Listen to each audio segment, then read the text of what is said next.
Saludos, Mari, Kompu Penyi, Pulamien. Buenas noches, buenas tardes. Welcome everybody. Good afternoon, evening. Welcome to the Berkeley Center for New Media's History and Theory of New Media lecture series. We'd like to give thanks to our generous co-sponsors from the Center for Race and Gender, American Cultures, Anthropology, the program in Critical Theory, Arts Research Center, and the American Indian Graduate Program.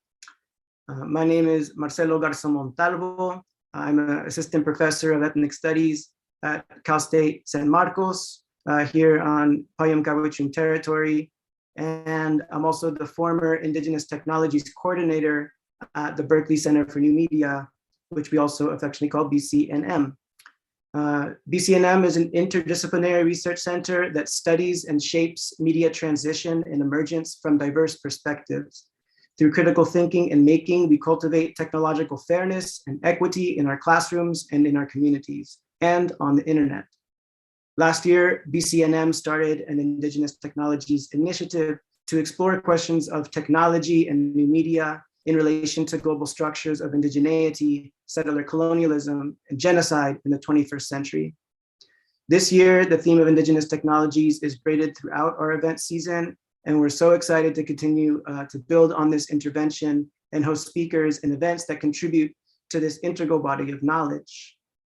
Here at BCNM, we're committed to promoting technological equity and justice, and as such, our free events are inclusive, respectful, and harassment-free spaces.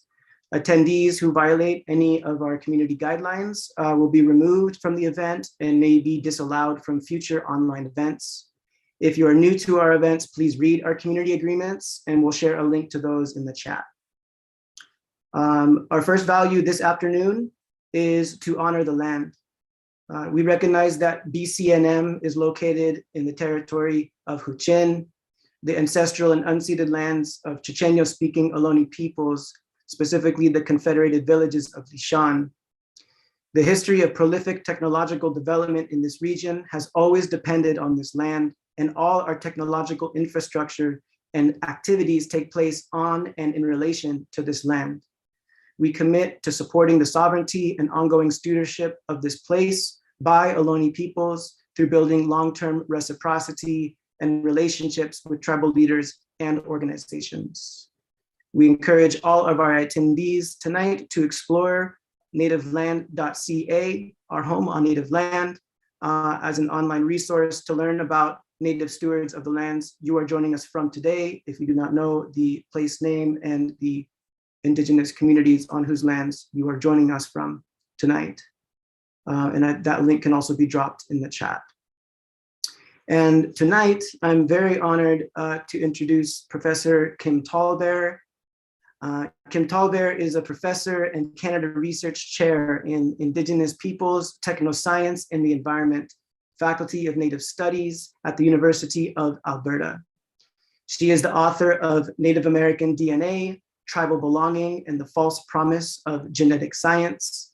In addition to studying the genome sciences, disruptions to Indigenous self-definitions, Dr. TallBear studies colonial disruptions to Indigenous sexual relations.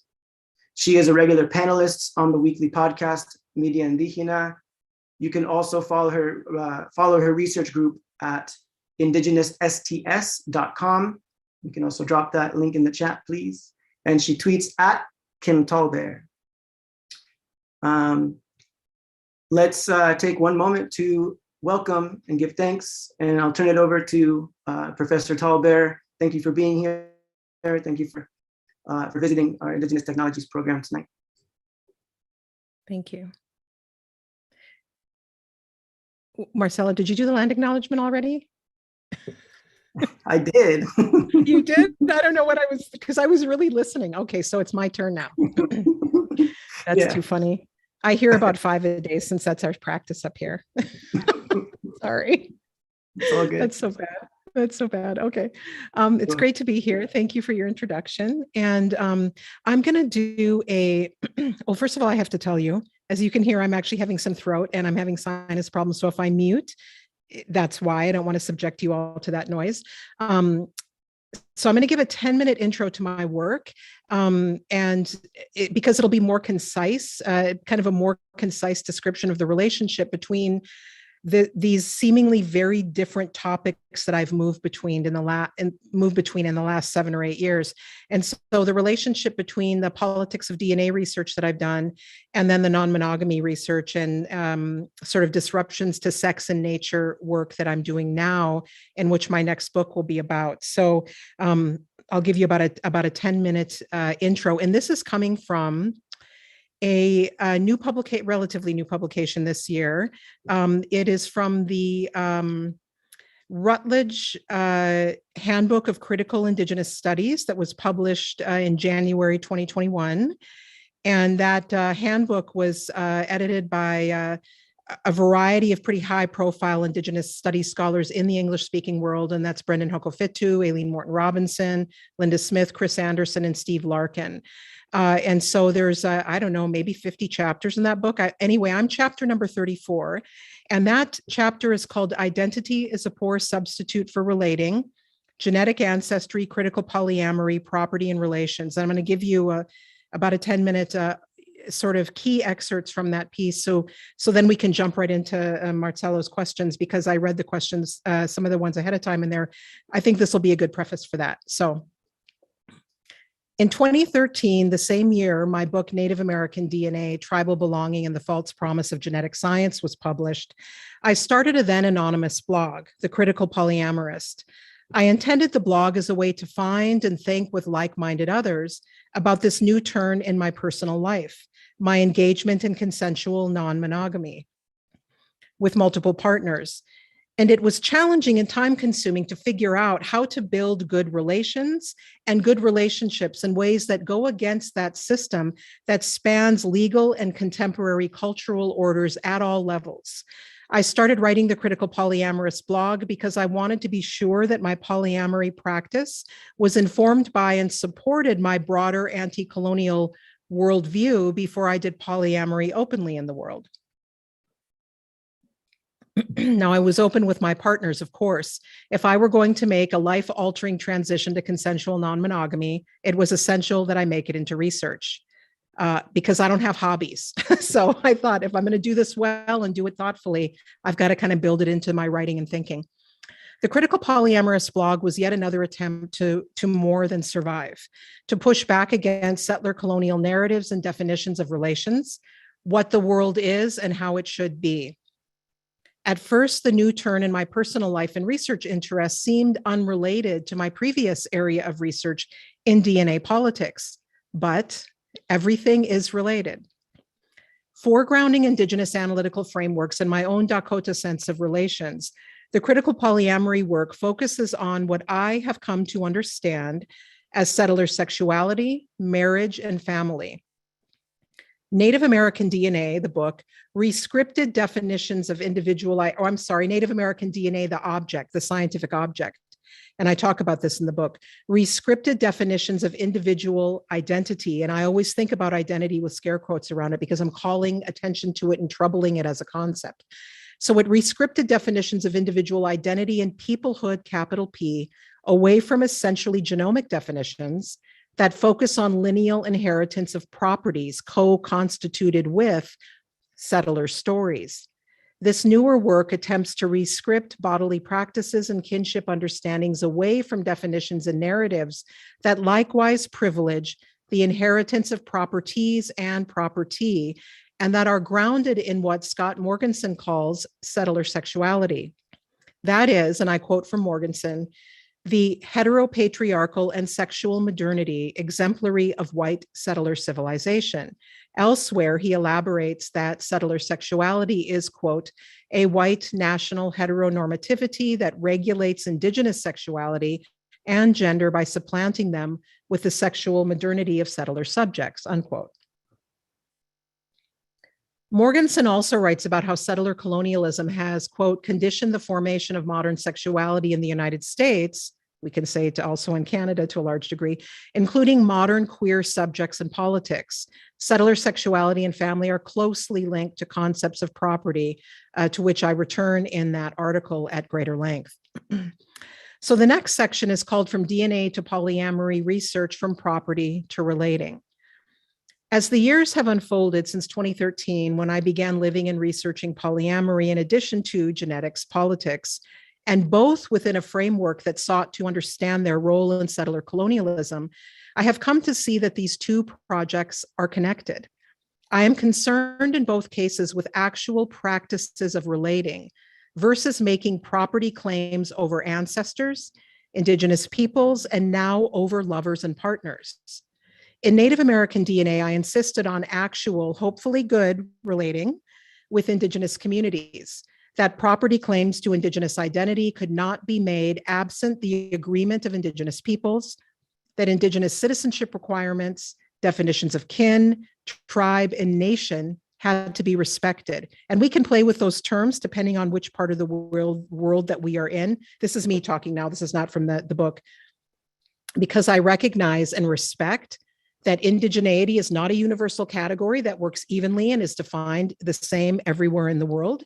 In some places, it's not a word that is widely taken up or is contested for reasons that sometimes or often have to do with the fact that settler colonialism is not the form of colonialism in the area. So when I talk about definitions of kin, tribe, and nation needing to be respected, I really am talking largely in this piece about North America, north of Mexico, the places in the world where I have a pretty good sense of how indigeneity works.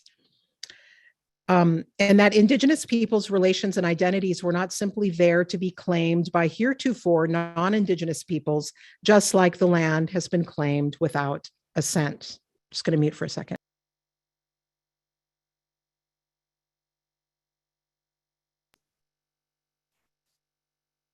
Okay. So continuing from the book passages.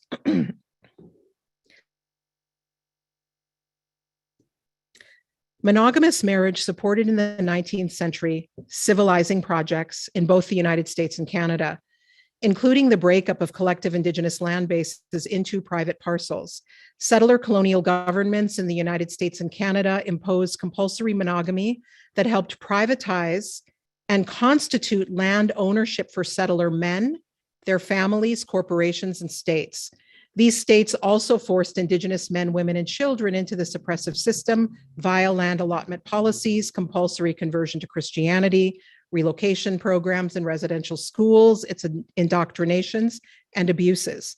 State programs, policies, and institutions simultaneously work to eliminate gender and sexuality non-conforming persons. Just like nations have staked a sole sovereign claim to land and male heads of household to their private acreage in a compulsory monogamy society, it is the norm for one to stake a sole sovereign claim in a beloved's body. One then seeks to write over all previous names, loves, and relations that land and body have known, and forbids, in theory, future possible relations with another. The property ethic that grounds compulsory monogamy and state-sanctioned marriage is being resisted, at least in part, by those who engage in what I call critical polyamory, who understand critical non-monogamous relating as a move against settler colonial structures and not simply a personal lifestyle choice or an identity grounded in biology. The polyamorists who reach out to me are looking to relate differently, more consensually, thoughtfully, and ethically. They are trying to figure out in repeated conversations with those who want to relate back how to do that. And then I just have a final excerpt that's about identity versus relations, so I can emphasize that point. Comparing these two groups, as I do in this article from the Rutledge Indigenous Studies Reader, both Native American DNA test takers, and that's the ancestry test takers, and critical polyamorists, comparing those two groups has led me to argue that polyamory should remain a method of hopefully good relating and not come to be thought of primarily as a sexual orientation or identity. Identity as a concept in popular usage does not necessarily imply ongoing relating. It might imply discrete biological conjoinings within one's genetic ancestry, and biology can spur alliances, but it can also exist as a largely individualistic idea, as something considered to be held once and for all, unchanging within one's own body, whether through biological or social imprinting, as one's body's property. Similarly, I don't want our polyamorous relating to calcify into individual identity claims that risk us looking too much within our own persons, including our genetics, for a definition of who we are. Rather, I want us to remember that we are always becoming, in relation not only to genetic and cultural ancestors, which are not always synonymous, but to one another continuously, and in relation to the geographies and political economies we inhabit, whether by choice or by circumstances we may have had little choice in. If we remember that we are what we become as much or more than we are who our properties determine us to be, I suspect that will help us focus on how to relate more carefully with one another as beings in the world, both within and beyond romantic relations. We might thus weight our relating more toward the good, although relations that are not necessarily good are also the entangled relations that make and remake us into who we are. Okay, that's it for the excerpt. Awesome. Thank you so much, Kim, for getting us started with that framing that was, in complete dialogue with some of the conversations we were having in preparation, and I think gives us a frame to get to some other parts that we've also talked about that I would love to kind of hear more about in the conversation that you're having in the critique, right? That's part of that critical polyamory. That's part of that thinking about relationality in the ways that you're asking us to think about. I've seen you do a lot of different things with that, right? So you're sharing with us your theory, the ways you're reflecting upon this. But I've also loved following the work that you're actually doing to be in community, to be in conversation, how you do your work, right? Methodologically, if you want to think about it like that as a researcher. But one of those ones I wanted to ask about first is the work I've seen kind of secondarily. I've seen you tweet about it. I've seen you share about it. But it's the work of the project of TP Confessions. And I just wondered if you could speak a little bit on that and how you've seen, like, what's that process like? And how is that connecting to these questions that you're asking and seek, and in conversation with a critical polyamory community, how does that kind of overlap with what you're seeing in TP Confessions, right? Are there connections there? Are there interactions that you could share?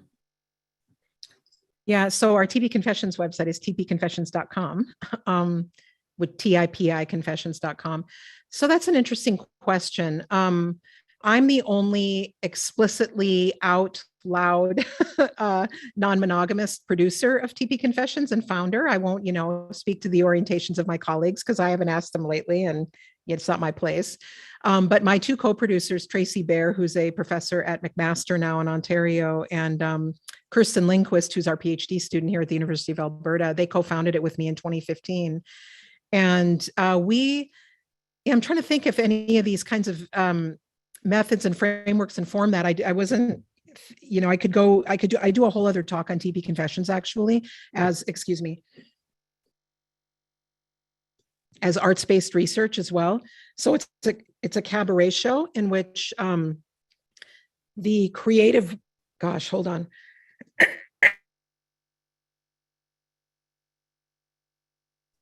Sorry to mute myself soon enough. It's a cabaret show in which the creative work of that show, the performances, the anonymous audience confessions, are also seeding research, and then research seeds the show. So there is very much a relational framework, I think, at play. We call this research creation in Canada. I think in the US, you call it more arts-based research. But there is a former UC PhD student, Natalie Lovelace, who's also with me now at the University of Alberta, who's kind of a guru of research creation in Canada. And so we talk a lot about research-informed creation and creative-informed research, and that's definitely what the show does. And I suppose you can think of it as well as this kind of mutually shaping kind of project, but I'm not sure. Do you have like a more specific question? Because there's so much I could talk about with the show. But we do feature, we'll feature non-normative sexuality, right? So I can talk about what some of the performances are as well. And we do attempt to, well, here's a good theoretical kind of thing that happened. We did a show on, I was going to call it Sex and Aging, and because Tracy and I turned 50, both of us in 2018.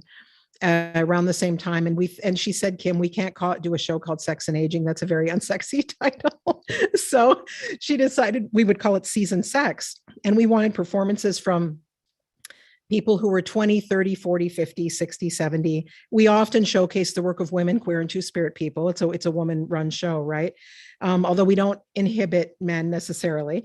But we called it Season Sex, and we ended up kind of talking about sex and desire. Sexual desire has a lot of overlap with culinary desire. You know, eating and sex have a lot in common. We can have a lot of double entendres around that. So we really explored that, sort of opening up this kind of desire to, in a sense, we highlight sex and sexuality in the show, but I think ultimately our goal is to defetishize it, to say, look, this doesn't have to be this special thing on a shelf to be treated like a prize object in a china cabinet, nor like this scary, terrible private thing that should be hidden away. Rather, it is one more way of relating. Well, we relate with our food. We eat our relatives, be they animals or plants. We eat our relatives, right? And so you can see there's a lot of conversation to have about the similarities between eating and sex. And so that show kind of attempted to do that. So it was really fun in the performances that we had. But we also were attempting to do, I think, kind of quietly and in a nuanced way, that sort of analytical work. So that's I mean, in hearing you, I'm thinking of also maybe not necessarily a key concept that I've heard you articulate it through yet, but I'm thinking about, like, it is about like relationality is also about a level of intimacy that we have to think about in terms of all the other ways that intimacy is also wrapped up in the systems of power that we're thinking about, and the ways the systems of not only of maybe the oppressive power over, but also the ways that we're seeking to find those cracks of freedom and liberation in those moments of intimacy as well, correct? Yeah, no, and we actually, I think, are all pretty clear about this in TP Confessions, both in the performances that we help curate and in our own research, because we're all academics too. And all of our performers, whether they're academics or not, because some aren't, we think a lot about the relationships between power over and power among. And I actually was giving a talk at a university last month to some undergrads, and I don't remember what talk I gave, but one of the students said, "You keep talking about power like it's a good thing in this talk," and I went, "Yeah." And they said, "Well, I just think of power over as an oppressive thing." But I said, "Oh, I'm not. Yeah, I agree, but I'm not talking about that. I'm talking about sharing power." And I was actually quoting, I think, David Shorter from UCLA and from his essay Sexuality, when he talks about sex as being a form of power sharing. And this student said, I said, "Don't you have an example of," and I shouldn't have said this, like I wasn't accusatory. I was looking to generate conversation. I was so excited by the ideas, but I ended up asking a personal question, which I regretted, which was, "Well, haven't you had a moment of sex or intimacy in which you shared power?" And they said, "No." I was like, whoa. And I shouldn't have asked that, but then I was able to talk about the fact that in any kind of mutually desired, trusting, consensual, intimate moment, whether it involves sex or not, right? We can share power. And I said, well, for example, think about this. As a form of how power can be good. You might be having a terrible day. You're having a terrible day. You're sad, you're crying, you're feeling down, you're not feeling good about yourself. You always, we almost always have a friend or can find somebody who that day is feeling strong and powerful and confident in themselves, who can give you a hug, who can say, "I care about you," who can cook for you, who can care for you. None of us are strong every day, all day, but some of us are strong on some days, right? And I said, that's a form of power sharing. Like your friend or your family comforting you is offering you their power and their care and their strength when you're feeling like you're at a deficit of it. And we can think about that same kind of power sharing. So yeah, we do think a lot about that. And sex can be healing if it's a form of power sharing, right? I mean, was that a really long answer? It's a fantastic, yeah, I mean, I always appreciate and I'm grateful and feel privileged to be in conversation with you, Kim. So I mean, everything that you're bringing. And also, though, it's reminding me of, you actually turned me on to the work of David de Garzo Shorter, specifically around the question of spirituality as well, right? So I want to think about that as well, that Yeah. he arrives at a similar place of that this concept of spirituality is might not even be the best concept when talking about native contexts, right? That's like one of his critiques. One of his suggestions is that actually that we replace the idea of spirituality with relating. It's that it's much more of a, and to get away from maybe something that you've always brought to my attention that we should problematize, which is this tendency in the Western mind to binary split matter and spirit, and it just puts us into a whole other conversation, right? And it takes us away from maybe what spirituality is trying to name. And here he also wrote that piece on sexuality, and those are in conversation, like not by coincidence, right? So I think they're all wrapped up in the way that that you're describing that. Yeah, he's doing similar theoretical work in those two essays, one called Spirituality and one called Sexuality. And yeah, as he says, spirituality should be thought of as forms of relating, so should sexuality. You know, and I've been saying this a lot lately. I've learned so much about good relating from non-Indigenous asexual polyamorists, because they are, you know, they're like sex, whatever, you know, they're polyamorous. They engage in multiple loves, right? They're relating. And that's been a really good lesson for me. So when I talk about sex and I want to focus on it in order to defetishize it, I'm also, because I don't think it is the only or necessarily best way for us to relate intimately. It's one really important way for some of us, not all of us, right? And also, I mean, maybe to reiterate what you're asking us to think about in terms of like asexuality, in maybe a broadest concept can be thought of as a queer sexuality, insofar as queer is thinking about our relationship to the settler state, right? Thinking about our relationship, our sexual practice to a heteronormative family that is trying to make property claims, right? Or some sort of intergenerational transfer of wealth and private property, and like asexual practice is another way of delinking with that necessary, that kind of normativity, right? Yeah, I need to read more on asexuality. I've got some books on my shelf, but yeah, exactly. Oh, I hadn't thought of that, but of course, right? You know, when Angela Willey says in her book Undoing Monogamy that to be queer is to be against the state. And when I tell students that sometimes in like queer studies courses, they're like, what? I'm like, come on. Isn't it? Isn't that? Yeah, yeah. But I don't know. Maybe that's not everybody's definition, right? I used to be in a queer punk music studio practice space that on the front it had that famous image which has this like femme with a gun that says not gay isn't happy but queer isn't fuck you. So anyway, so that's just the image that just that's awesome. I got to look for that image. Yeah.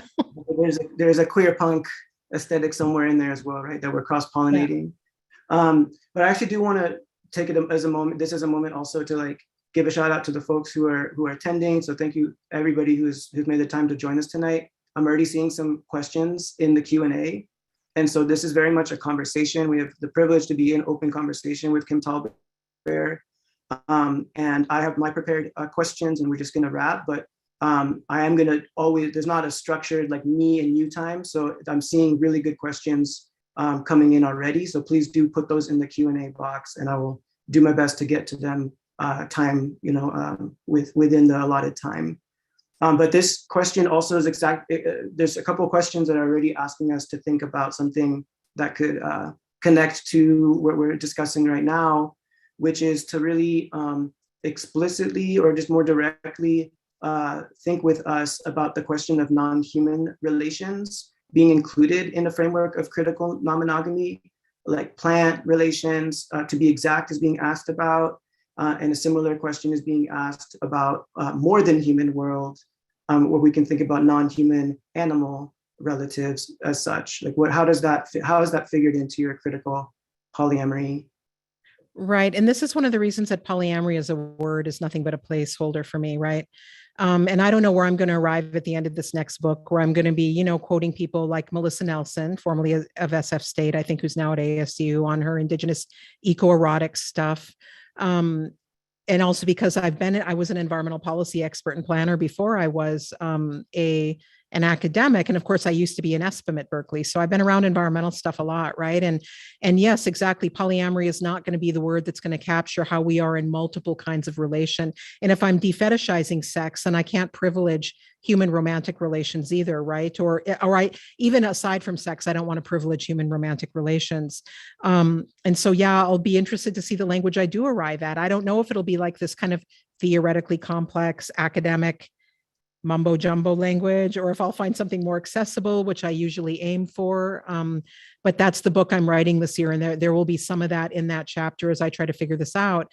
And I do get resistance from audiences, and my audiences are usually quite progressive, but people are really deeply tied to monogamy. And people who want to hold on to that in their human romantic relationships, but are totally multiple in their loves and are trying not to privilege, humans over non-human relatives and are recognizing webs of entanglement. And so I do like to push people's buttons about being wed to that because it's the dominant thing we're supposed to aspire to. But yeah, I also get it, right? To me, what's most important is kind of de-hierarchizing, is that a word, these relations, and thinking more about a web of relations. And if you want to only have sex with one person, fine, but what's really important is to sort of have these webs of relations, right? And so that is a question I get, and I will attempt to talk about that more in the next book. It's a really great question and point. And on that note, I got a really good, well-timed Q&A from the audience. So thank you to Diana Williston, who's asking us a question about monogamy. And I think this is perfectly in line to keep us moving on this question of the expectation that a relationship in monogamy is going to last forever. Can you talk about how we move away from expectations of length of a relationship? And I love this, if I could add some academic mumbo jumbo on it. Like, this is like a temporality to relationality, right? This is like, what's the temporality question within, what is sex and relating in those ways, teaching us about our relationship to time, maybe more broadly. Yeah, I do think a lot about, I really try in my language to use space and place more than time. And I try to really get away from this notion of progress, because this is one of the dominant stories we're told in settler colonial culture, right? That there's inevitable progress, that there is this movement. And there are, I'm sure, philosophers out in this audience who can articulate this better than I can and cite all the people, but this idea that we're moving, through time towards greater kind of self-actualization, greater awareness and progress. Well, first of all, that's not true. And secondly, it inhibits us paying close attention to the web of relations in the here and now, right? And how we're interacting with others. We can sort of say, well, we'll get there eventually, right? Or it's better now than it was then. We don't have to do everything now. We can just sort of rest in our settler complacency or something. So I can't remember quotes off the top of my head, but I just finished this book last night. And actually, this is by a person who's a grad student at Berkeley now this year. Simone van Sarlos. This book, Playing Monogamy, kind of gets at, I think, time in this book. And I if I'd known, I would have pulled a quote out. But it's thinking about that question as well from kind of a non-Indigenous point of view. So if you're interested in that question, that's a good book. And it's really short, but you have to order it. It's not like widely available everywhere. It was first published in the Netherlands and then translated into English. Fantastic. I want to follow up on something that we've talked about before as well, but I would love to hear your thoughts, like, as you're weaving here and you're bringing together these conversations, and thinking about, I love you being explicit about what language, accessibility, how are we doing this work? But I guess I've always wanted to hear more from you about how you position yourself in all these different webs of relations that you're a part of, right? As an academic, as a professor, as a researcher, certain trainings, disciplinary or not, transdisciplinary, you've been in and out of many different departments that have made, you found a way to make that work for your work, right? Which I think speaks to that. But I'm like, in some pieces that I've seen of yours, you say, well, I'm a theorist, so I'm gonna do this work, right? And so I would love to know what does that mean? And I think also, like, I've seen you maybe on Twitter or somewhere in other conversations, you've always encouraged us to think about, well, you know, I mean, our everyday life is research, right? Like just like these kinds of, if we're going to research relating, like every day we're relating, and we just need to kind of track and be conscious and find a way to make those connections of how we're relating throughout the day. But that's like, not to always like intellectualize everything, right? And just like find our way into that vortex, but more so just like how do you embody this theorist, and what is that doing in relation to the questions? Like, what does that work? What's that labor look like for you? Well, I think I'm also a storyteller, and I'm a wordsmith, and I sometimes think a lot about the similarities between, you know, anybody who's a creative writer, right? Whatever kind of creative writing you've done, whether it's writing stories or creative nonfiction or poetry, you spend so much time trying to get exactly the right, in the language in which you're working, the exact right reflection of the tone of what you want to say, not only the content, but the feeling, right? That's also what theorists do. And this is why the language is so complicated sometimes, because they're trying to say something very precisely that they can't really say in everyday language. And I am somebody who doesn't, as jaded as I can be sometimes, I do think that most people who are writing highly technical theoretical language are not simply trying to obscure. I think they're really struggling to say something precisely when there's not everyday language to do it, and when maybe they're going against dominant linguistic structures and analytical frameworks that we move, you know, like settler colonialism, like monogamy, you know, like binaries, all the binaries that inhabit our language, right? So when I say that I'm doing theory, I'm also telling stories, and I'm also writing poetry in one sense. I think I often talk about myself as that when somebody calls me an activist, which I am not. I grew up around a lot of activists. You know, I was born in '68. The American Indian movement, student organizing was all around me. My mom was an undergrad in South Dakota with 4 little kids. I know what at least what I think what organizing is. I don't have those skills. That is not what I do. And I would never, ever claim that much about myself. So I really do push back against. Now, is my work kind of lend itself to activist thinking, perhaps, because I'm really interested in producing, maybe my knowledges aren't always accessible to people that aren't in the academy. Although my mom told me she read my book and said, "Oh, honey, I understood it." So, you know, I mean, but my mom is an educated professional member of the public, right? She's not an academic, but maybe it works for people like that who read a lot and watch a lot of politics and news. I don't know if I'm really answering the question. I'll say one more thing. I mean, I chose the academy. Well, maybe it chose me. I'm better at being an academic and doing ethnography and writing than I am a planner. You know, and my first 2 degrees were in planning because I'm not a good organizer and I'm not a good planner, although I might think like one and hold their values. I lost my train of thought. Sorry, Marcelo. I don't know where I was going with that. It's great because I mean, you're directly engaging with the question of like, you know, how do you position yourself in terms of the work? What does it look like? And the academician as inhabiting that. Yeah. You know, I know what I was going to say, that this is a good tool for me. And this is what I tell a lot of, you know, my students who are largely Indigenous, but not all, now that I'm in Alberta.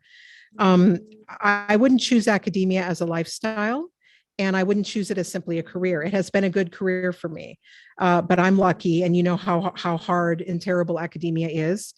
I would not put all my eggs in this basket. I always advise students to get a PhD because, sorry, my phone's. I always advise students to get a PhD because you have a problem you want to solve. And doing a PhD, doing a dissertation, doing that research will help you address a problem. I do not advise doing a PhD because you want to be a professor. That is naive. Now, if it's worked out for people, great, but you need to have a backup plan. And so to me, this is a great tool. But before that, being a planner was a tool. I was a performer in my early 20s. That was a tool. For me, it's a tool to understand something difficult and to kind of share and contribute ideas to the world about how to address difficult problems. And this is one good way to do that. But it could be a perilous way to do it too. One needs to be careful.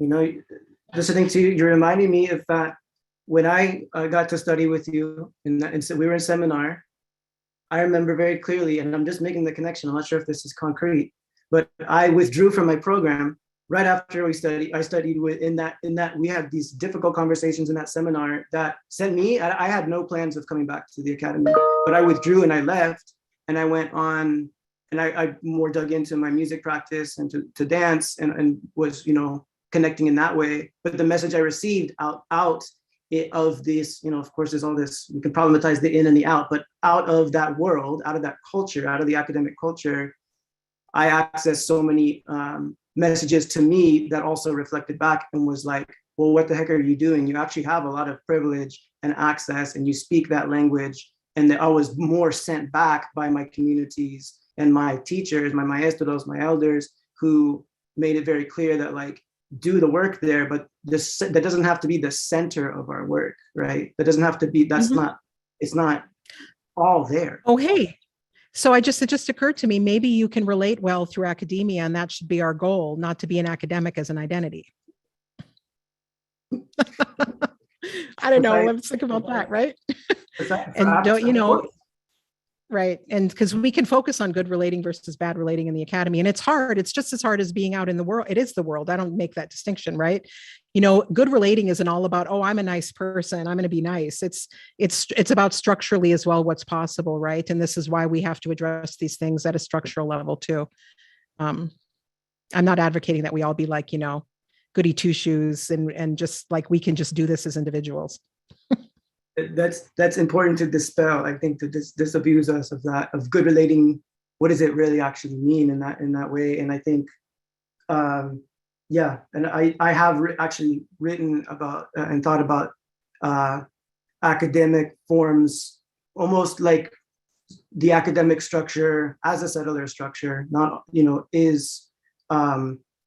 has precisely these ways of interrupting good relations in so many ways. I mean, if only at the level of how much indigenous knowledge from the land on which universities are operating is even incorporated into the actual epistemologies of that place, right? That's just one foundational disconnect in terms of a settler imperial university, right? And we can just, the list goes on into how we internalize that, how we might reproduce those relatings. Right. And this is one reason, as we get senior people into positions, we need to not lose people to a tenure process that's privileging publishing in dusty old blind review journals. We need to count as part of impact factor people working with communities, right? Building institutions that are serving communities, not only doing this kind of old school academic work that counts as what you're, so there's those. So that's an example of a structure we need to change within the institution in order to help make it possible to, give back. And I don't like the word give back, but I'm thinking about land back, life back type thing, right? In order to return resources. So. Absolutely. So I'm going to attend to some of the questions. I'm going to do my best. I might need a moment to just see, I'm doing my best to track some of these questions and see some of their thematics. And some folks are actually following up in a good way, asking us to talk more about the more than human. And there's a specific question about not privileging human relationships in the web of relation and critical polyamory. So we're continuing to get questions around the human and the more than human, non-human. How does that factor in? I'm not sure if there's anything more you want to add.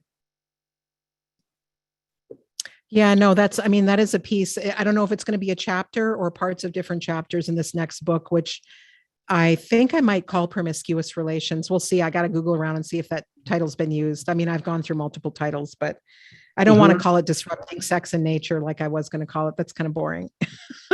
So, but yeah, I'm sure I'll have a lot more to say about that as I dig into that this year. I'm on sabbatical, so I'm supposed to be writing this book. Excellent. Well, I hope this conversation is helpful to that process in some way. Yeah, no, and I'm happy to hear there's interest in that because it's a real question I have too. Yeah.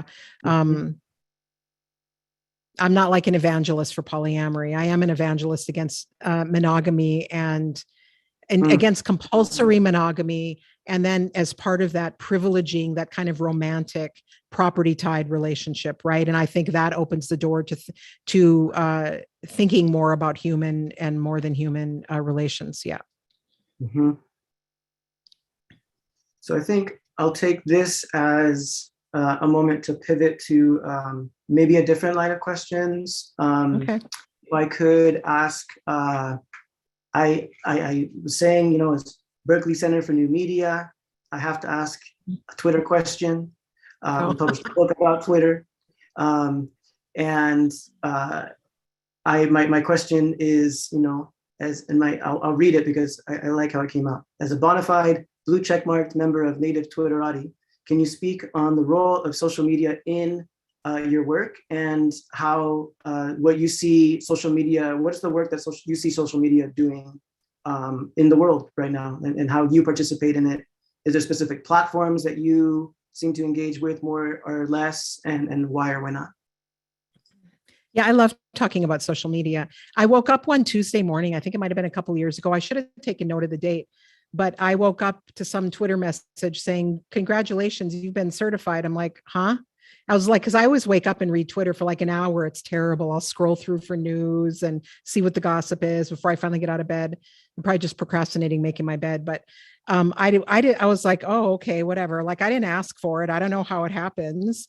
And then now I'm like, oh, these blue checks, blah, blah, blah. I'm like, what? Like, it's not, I didn't even ask for it. And I'm not clear that it's made a difference for me. I already had a steady growing following. I already have a really good reason for being on there. I don't feel like anything substantively changed when that happened, but it seems like people think it's a big deal. So Twitter, I got on in 2009 when I was still a professor at Berkeley, and I didn't know how to use it the first couple of years. I got on Facebook late too. Like I was kind of late to the game, even though I do science and technology stuff. And it took, after a couple of years, I figured out like how to use it. And I was like, okay, it's useful to me now. I block or mute quickly. I try not to engage trolls very much. I have sometimes earlier on, I wanted to give people the benefit of the doubt and say, okay, they're just being defensive. But really, mostly if somebody comes out of the gates with an ad hominem attack, like right out of the gates, even if you try to disarm them and give an explanation, that's not really what they're looking for. They wouldn't have come out of the gates with an attack, right? They would have come out with a question or a quibble or something. So I've pretty much learned don't engage. And most of the time I hold to that. And that makes a huge difference. I also never Google around and look who's tweeting about me, or I don't want to do that. And it's like I didn't want to walk down the hallway in high school and hear somebody talking about me either. I'm just not interested, right?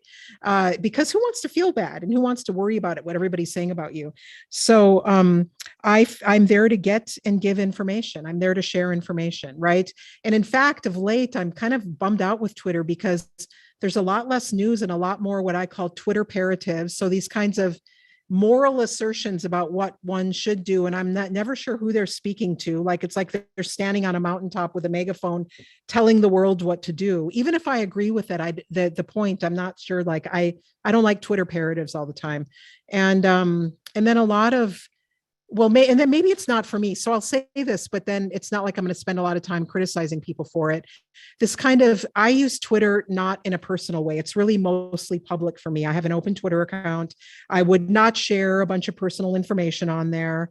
And it's interesting. It's strange to me when people share all their personal stuff that's going on, but I'm like, well, they're usually younger than me. It's not for me. Who cares? Scroll on by, which is what I think. You don't like it, it's probably not for you. Scroll on by, because it's kind of like an old school party line from the 70s, which most of you out there won't remember, but used to call up my older cousin. You call up this number and there's hundreds of people on there screaming, usually teenagers trying to get each other's number. That's kind of how Twitter is. Like there's just a whole bunch of noise and you have to kind of really try hard to hear and figure out what's for you. So that's how I use Twitter.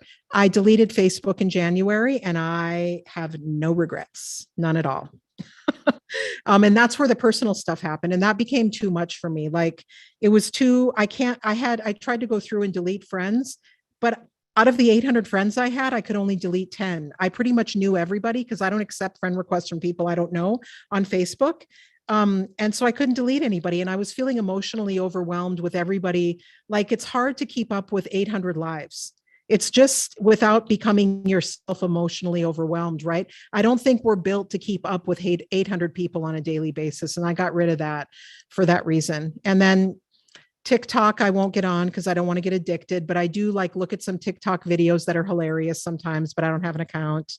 I don't know what other, I don't Instagram. I have an interesting whites wine review. So it's wine and race and airports and beyond. So I kind of post a wine review once in a while, and it usually has commentary on race, but that's the extent of my social media life. But if you have more particular questions. I was definitely going to ask about interesting whites. I remember this coming out of your shared your love for good white wine and for like ethnographic inquiry into like the culture of whiteness. So yeah, well, and when I was traveling all the time, right, and I'd be in these airport bars around the world, and I'd be like, I mean, that's disproportionately white people, right? Like privileged white people, especially North America. And I'd be, then observing them as research subjects while drinking wine. It was kind of, but I had COVID in December of 2020 and my palate has not come all the way back. So food and coffee is about 80%, but wine is really weird, white especially. So I've been reviewing more reds because I can taste them more, or cocktails. But my interesting whites is in a little bit of crisis right now because of my post-COVID palate. So wow. Yeah, intense. I couldn't imagine. I've heard about it, but, especially for your having developed your taste there. Yeah. So I'm getting some questions that I also want to maybe circle back to that are I think relevant to the question of and I think also studying with you, I remember the concept of studying up, right? That we thought with Laura Nader, right? And then thinking about other ways that you have talked about care for the subject, other ways that you taught us how to do study and how to position ourselves in relation to different communities, and always be, understanding that we're moving in these webs of relations and webs of power, right? But I'm getting questions here about, are there ways that in your questions of critical polyamory, which is itself kind of an intersection, right, of a bunch of different folks who are engaging that concept.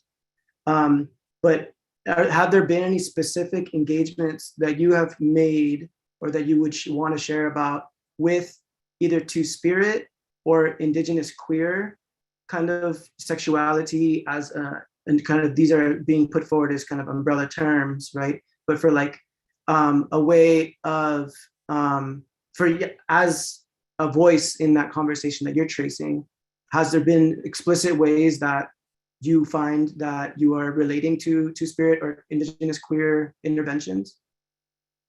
Yeah, and I actually would never do ethnography. Like I would never do an ethnographic project on Indigenous queer Two-Spirit people. For a couple of reasons. I don't really want to do traditional ethnography anymore. This next book is going to have a lot of autoethnography in it and kind of satirical ethnography. I don't know. I got to think about that, right? Because a lot of what I do is kind of satirical these days. But I would say I draw on Indigenous queer and Two-Spirit people as theorists more than they're not research subjects. They're theorists. They're people that I think with, and I think with their work. And I don't only draw on people writing in the academy. I will draw on people out in the world. Like in, there was a Two-Spirit camp at Standing Rock at the No Dapple camps, right? And I paid close attention to the kind of analyses that were coming out of Standing Rock that have come out of Idle No More. I will pay close attention if I do more research into more global Indigenous environmental movements, right? So I will think with certainly and cite as theorists. And so that's how that work is going to be present in that book. And it's definitely more community people than it is in the academy, because I'm really interested in people that are place-based and land-tied and are thinking of, this is to get back to the human and more than human, people that are thinking, doing their Two-Spirit, Indigenous queer and Two-Spirit theorizing, even if they don't call it that, in relationship to place and in relationship to non-human relatives and in relationship to the community. I'm far less interested in Indigenous queer theory that is mostly on an academic level. Because I was so moved by the woman in queer and two-spirit leadership at, say, Standing Rock. And more quietly, I think, in Idle No More, and the way in which people were linking settler state treatment of land and water to treatment of Indigenous families and bodies. And it's I think it's probably the moment when I had this kind of epiphany, although an epiphany is never really an epiphany, it's maybe more an epiphany of language to describe what you're feeling. When I saw that everything that colonizers have done is about disrupting relations. They disrupted our relationships with land and water and our non-human relatives. They stole our children. Right? They disrupted the way in which we related sexually and romantically, whatever words we want to use for that, and imposed their own family structures. Everything they have done is about disrupting relations. And the people that see that more clearly are I think women, queer and two-spirit people who are really working in these land-based movements. And that's something I'll really try to highlight in this work. And I don't know that I'll do interviews. Maybe I'll go with what's being published, what's out there in the footage from Standing Rock. I do have friends, friends and family members that were there that I could perhaps talk to. And I followed this stuff really closely, of course, during the time that it was happening. So I think that's my answer. Yes.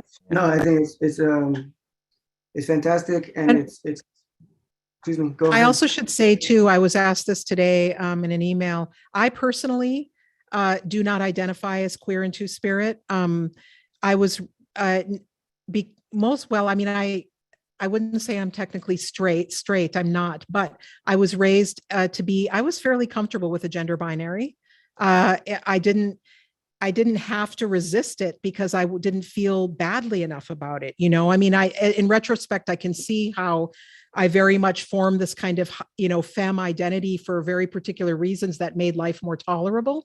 But I was fairly comfortable with the gender binary. I was fairly comfortable with heterosexual relations. And so it's only later in life that I really come to kind of pull all of that apart, right? And to realize that that's a box that I could fit okay into without being super uncomfortable, but it's not necessarily the box that I would have built for myself. But because I was socialized as straight, as cis, I just don't use language to describe myself that I haven't actually truly lived as and been socialized into, if that makes sense. That would be like calling myself an activist. It would be to claim too much for myself. So I'm pretty I'm pretty straight in terms of how I was socialized, and haven't had to agitate against that too much, although I definitely agitate against it in the words that I use. So. Yeah, you're reminding me, and I can't give a name to this, but you just reminded me of a relative that I've come across that their work was specifically looking at like queer childhood. And I think that's such an important intervention to make, because once we're maybe adult and fully formed, we can kind of consciously form some sort of sexual identity or pay attention in these ways. But like what happens when we have when we look at ourselves as children, and like how we just express ourselves in those moments and in that cultural milieu. Yeah. And I'm really interested in, and people say you can't go back, but again, let's get away from temporality. I'm really interested in, especially younger thinkers, right, who have now access to language revitalization in a way my generation did not have. I'm really interested in people thinking about what these terms and ways of relating were in Indigenous languages around the world. We have people who were not gender binary, right? We had an acceptance in our culture historically, I think, of same-sex practices. So, and again, I hate all these words, but so I think, I'm not saying, yes, everybody can inhabit exactly the multiple gender roles my ancestors inhabited, several hundred years ago, but I think we continue to proliferate a sense of relationship with place, with one another. I think we continue to inhabit a worldview enough such that in concert with language, we can reconstitute some of these ways of being. And I'm really interested in how my ancestors would have talked about these things, right? And super interested. So, that said, I've heard younger Indigenous people say, well, I'm queer, I'm not two-spirit. and Two-Spirit is kind of a pan-native term anyway. I totally respect that, right? Because they're talking about their own sets of current ongoing relations, the way they've been socialized. I'm not saying that we have to choose a traditional term, but I think digging into those traditional ways of relating and those terms as they continue to be embodied in language could be really helpful for us thinking, getting some data on how our ancestors related in different ways, you know, things that we can't think in English, right? Yeah, you're reminding me of some work I'm currently actually working on with some Two-Spirit Mapuche relatives. I'm Mapuche descent, but born and raised in this context of exile and really more connected with that knowledge as an adult. Was not raised in that worldview, was not raised in that language. However, in my conversation with there's Two-Spirit Mapuche relatives who are doing some deep memory work. We're writing a piece together. But one of the things that they really are committed to protecting is not our traditional knowledge about weaving, how we weave specific belt, like fajas, belts, and pieces for ceremony regalia, or just for everyday life as well. But they are always thinking about how they're also beautiful writers with words, but their writing practice is actually the memory they always talk about.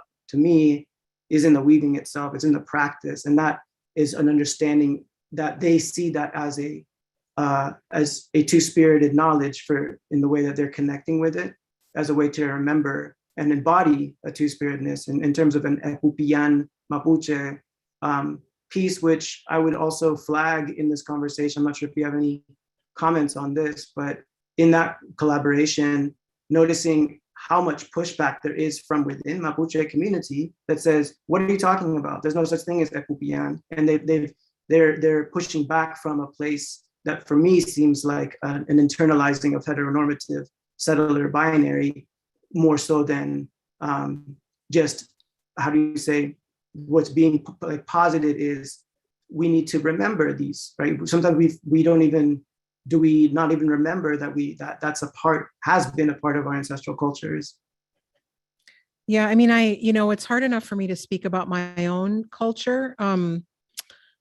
So I guess, but I'll talk about that because I can't really, I don't know anything about Mapuche history or cultural practices or anything like that beyond the couple of ethnographies I've read, right? But I think there's a couple of things going on in some of the indigenous communities with which I'm familiar with. I think that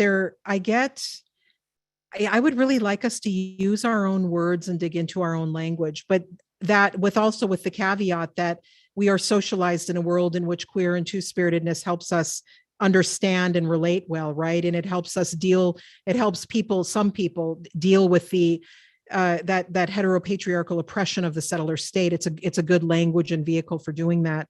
But I wonder, and this is some of the reading I'm going to do this year, I wonder if some of I think it's both, maybe, or I definitely know that there is what you talk about, the sort of heteronormative indoctrination, right? The gender binary stuff that came with compulsory conversions to Christianity, with all of the kinds of compulsory conversions to citizenship that we have in the settler state, totally. But I wonder also if some of the pushback, and this would be a good thing for people in their different communities to think about and ask about, is some of it about wanting to root one's oppositional thinking in one's own language and multiple gender roles? Is that part of it?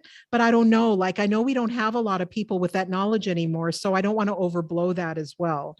But I mean, I was sitting at a Indigenous Studies conference with a queer theory panel watching a queer theory panel. And I turned to a colleague of mine, and at a certain point of the panel, we both looked at each other, and I said, queer in relationship to what? Queering, a certain kind of formation, or might be queer in relationship to the settler state, but would it be queer in our cultures? Would it not have been the norm? Right. So I think we need to be clear when we're using that word, which culture and structure we are centering.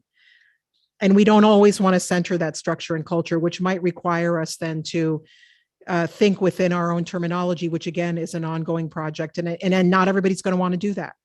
Does that make sense? Absolutely. And actually, just to extend, like in that conversation with these particular relatives, they've often kind of end up saying, okay, we can actually assert more clearly that we're talking about non-binary, non-hetero, and we can talk about actually still naming. And there's that memory process that we've been talking about is even in terms of the language too. We're doing it in relation with Mapudungun, with the indigenous language. Yeah, that's good. I mean, to stay at that level of it's not this, it's not that. We don't maybe quite yet know what to, but yeah, that's a good point. So I'm going to turn back to our now abundance Q&A, which is great. So please keep them coming. But there are some ones that I'm flagging that seem to be like really alongside that might help us have some new directions or provoke some other thoughts. One of them I really appreciate, and I'll hold up in this moment, from Aviela Rose, is asking, what is this place for deprioritizing romantic relationships in this work against settler colonialism, right? It's part of polyamory, right?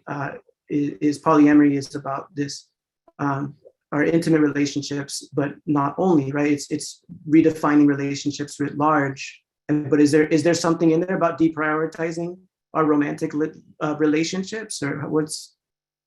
Well, yeah, I mean, I'm interested if people have good citations too. I'm totally interested in those. I mean, I have started reading in the relationship anarchy stuff a little bit, but I have a lot more work to do, which I think still tends to be human centric, but it really lends itself to going beyond the human, I think, in its sort of recognition of both autonomy and entanglement. But I've got to dig deeper into that literature. So happy for some citational recommendations, but also, I'm also interested in critiques of romance and romantic love, right? And I don't know if that's which of those things that that question's getting at.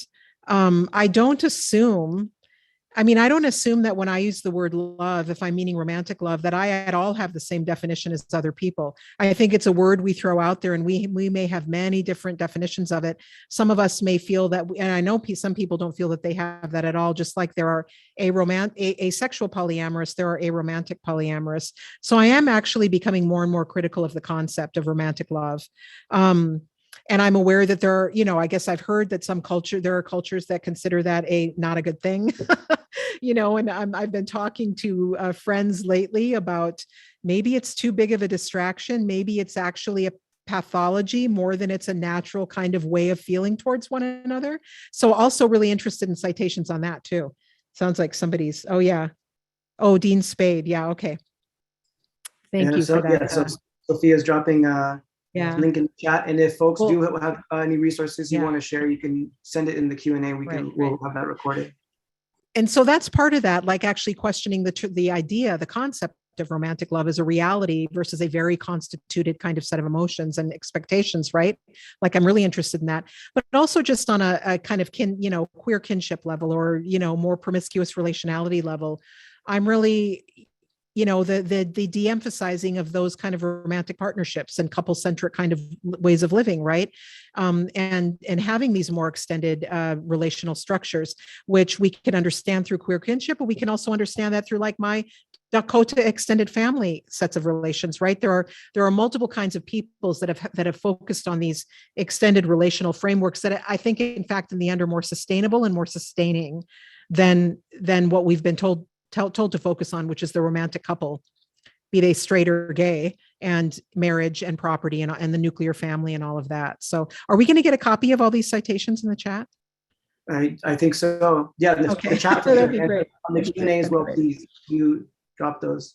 And you're reminding me of also what you're saying of like good relating isn't mean like this kind of being kind to everybody all the time. You have to be a nice person all the time. Yeah, I love that takeaway from our conversation, but especially in that extended, like we have to find a way to be a good relative to folks we don't get along with or we don't like, or we have a way of being still in relation, still being in that extent. Like the more it extends, I feel like somebody who was grown up in this particular culture, in this moment, in this last 40 years. I won't say exactly how old I am, but in that area, I have, you know, been socialized to away from that, I think, from how do you still relate with folks that you don't get along with, or that you don't necessarily, they're like, oh, these are, when you say relatives, okay, that's like my close community of people that are all cool. Oh yeah, I don't sort of use that word.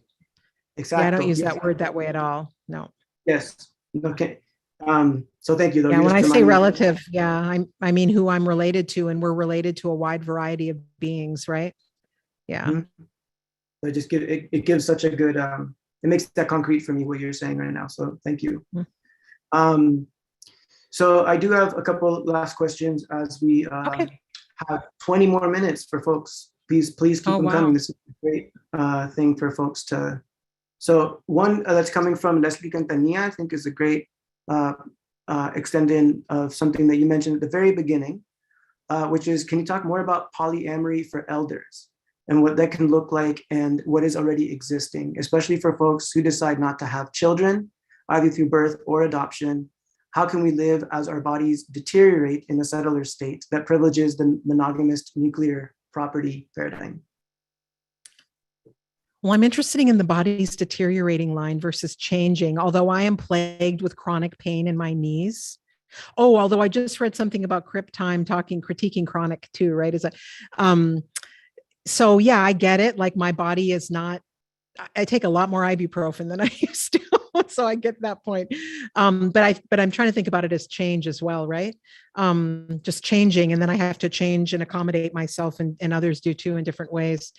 So I wish I have a friend who is around 70, who is actively and newly practicing ethical or consensual non-monogamy.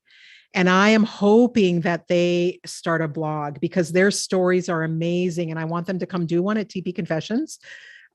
Really, I was like, well, maybe I'm just not old enough yet, but there's a lot of 70-year-olds out there that are widowed or widowers, who are, still looking to relate. And so it's just that my friends' stories are fascinating and interesting, and they are basically encountering the kinds of these struggles are familiar to me from my early polyamory days. Very familiar. They don't seem that different, given that my friend is 70 and I was like 43 when I started this. The sort of some people wanting to explore it, but not feeling that they have the time, not feeling self-confident enough, being worried about STIs, having a very rock hard idea about what constitutes commitment and fidelity, and not being able to allow multiple relations. That troubles that like, you're not committed, you're not fidelitous, because they're identifying it according to my one and only romantic and sexual relation. So I'm not seeing anything different other than, and in terms of people's bodies, they have more stuff going on that they've got to deal with, but they deal with it. One of the things I've learned in polyamory, which will serve me well in later years, and many of you out there, different bodies come together differently. Different bodies are different shapes and sizes, right? We have different desires. We have different histories. And what I have learned with multiple partners is that my desires aren't only about me. And I had many more desires and more malleable desires than I thought that I had. Because I had different partners who fit with me differently, both physically and socially and emotionally. And that includes dealing with the accumulation of pain and disability as we get older and things like that. And you learn to work with it. And I think this is one thing maybe polyamory can do for us, right? You can say, well, I can find safety and deep understanding and knowledge if I have one partner, but you can also find another sense of accommodation if you have multiple partners, right? So I'm actually encourage my friend to write on this. I think this would be really interesting. I don't know if this is going to be as if it's being recorded or not, but I think it's definitely possible at that age. And you adjust what counts as intimate relating. I think if certain stuff doesn't work, then use or do something else. You can find pleasure in multiple ways, right? You can find connection in multiple ways. And I think we need to get past the idea that sex needs to look one way, or romance needs to look one way, or it's not working, or it's a failure, or my body's failing.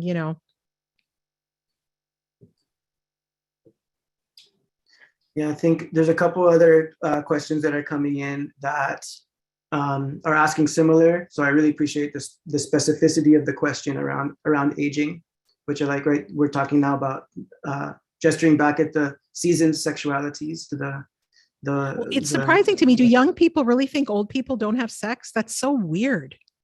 Why would you think that?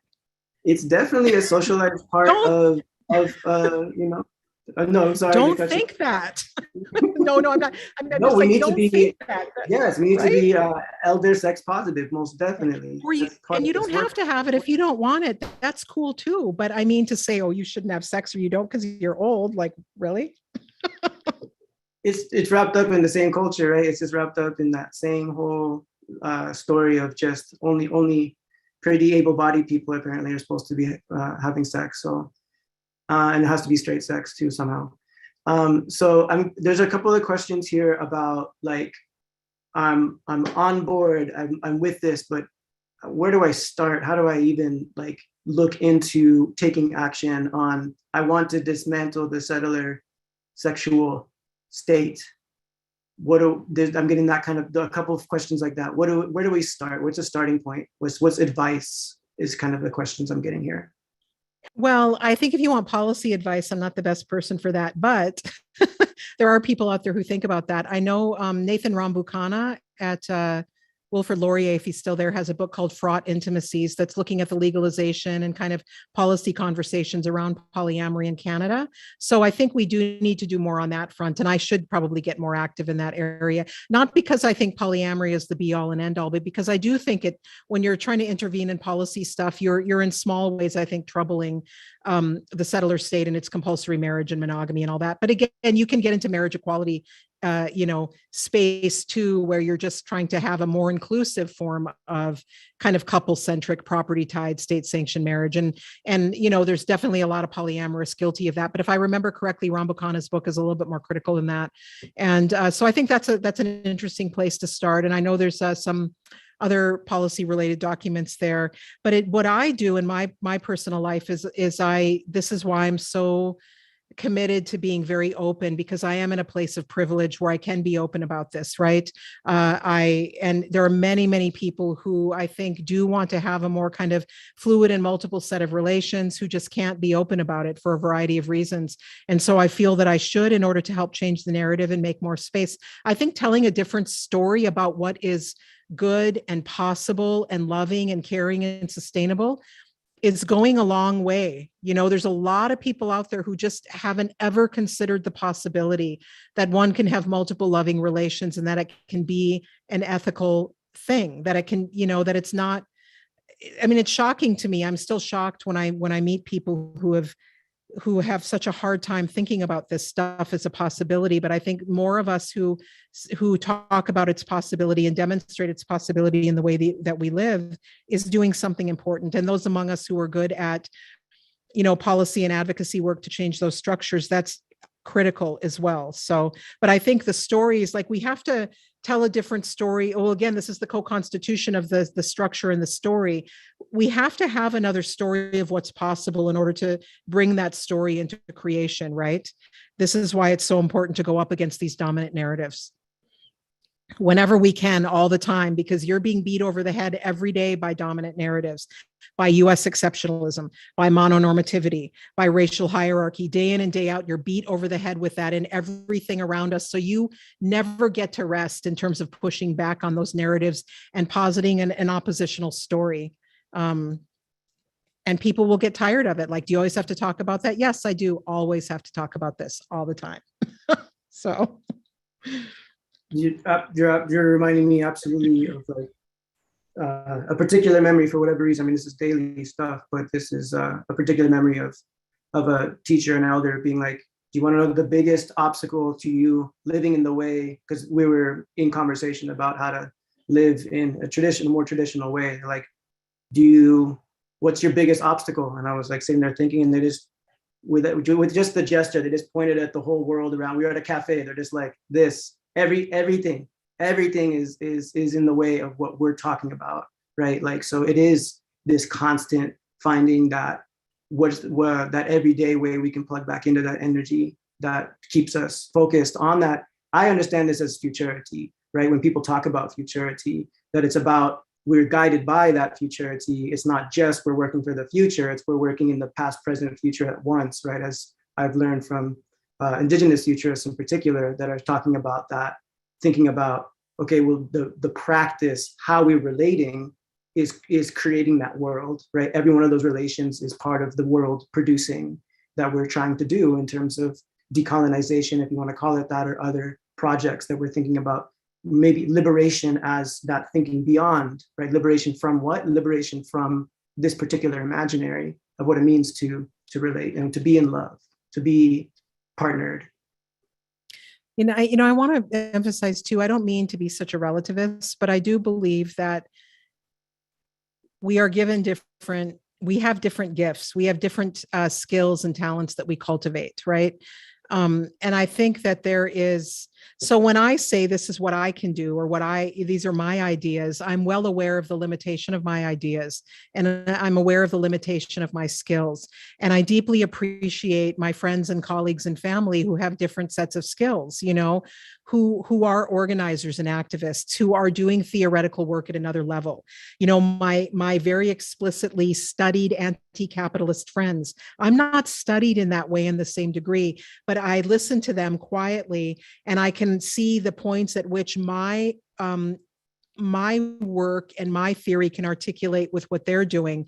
But I don't think I need to be an expert on everything, right? I can't be. And I try not to pontificate on ideas and things that I really am not very expert on, because I try to maintain some humility that way. So I'm not trying to give you the answer. I'm giving you my answers that work in my little niche in the world in which I'm trying to articulate my work and be a good relative with other thinkers. So, I'm aware that there's holes in what I'm saying, right?